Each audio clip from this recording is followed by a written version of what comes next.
F. Scott Fitzgerald told us that in American lives, there are no second acts.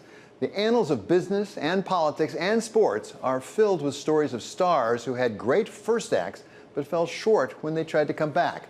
Think Michael Jordan's ill-fated career as a professional baseball player after he had dominated the world of basketball. Or famed Hollywood agent Michael Ovitz, who left an indelible stamp on the entertainment industry with his creation of CAA, only to struggle with a transition to the corporate world under Michael Eisner. But that doesn't keep people from trying, and sometimes succeeding, all the way back to the early 19th century when President John Quincy Adams lost to his arch-rival Andrew Jackson, only to come back as a congressman, and some have suggested he had more success in that role.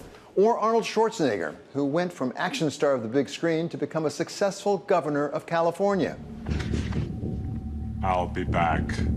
Just within the past 2 years, we've had two notable comebacks in the corporate world, as Howard Schultz returned for a second time to run Starbucks, and he seriously considered a second act that would go way past coffee. I am seriously thinking of running for president. Bob Iger returned as CEO to Disney just under a year ago and was praised by competitors like Reid Hoffman.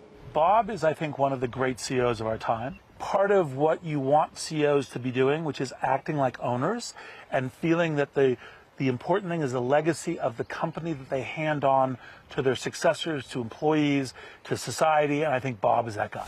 And even as we speak, we have Donald Trump, the 45th president, trying to come back as the 47th, vowing to make America great again. Again. In order to make America great and glorious again, I am tonight announcing my candidacy for President of the United States. But perhaps the oddest story of attempted second acts comes not from America, but from Great Britain. We all remember David Cameron, that young, charismatic British Prime Minister who was so confident his fellow Britons wanted to stay in the European Union that he decided to put it to a vote. He was wrong. They voted to leave, and Mr. Cameron had little choice but to leave as well. The British people have made a very clear decision to take a different path.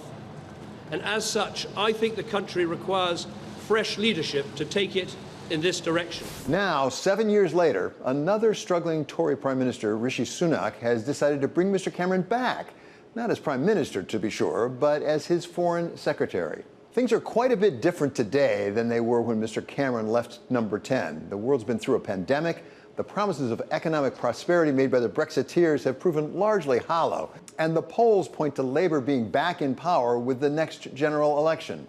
The labor market data was also pretty positive. Wage growth decelerated a little bit. It's still incredibly high, though, and so I would put all of this in the category of good news. But David Cameron will have one friendly face to greet him when he pays visits to number 10 Downing Street, that of Larry, the chief mouser at the Prime Minister's residence, a cat who shared the house with the Camerons back when they were in charge.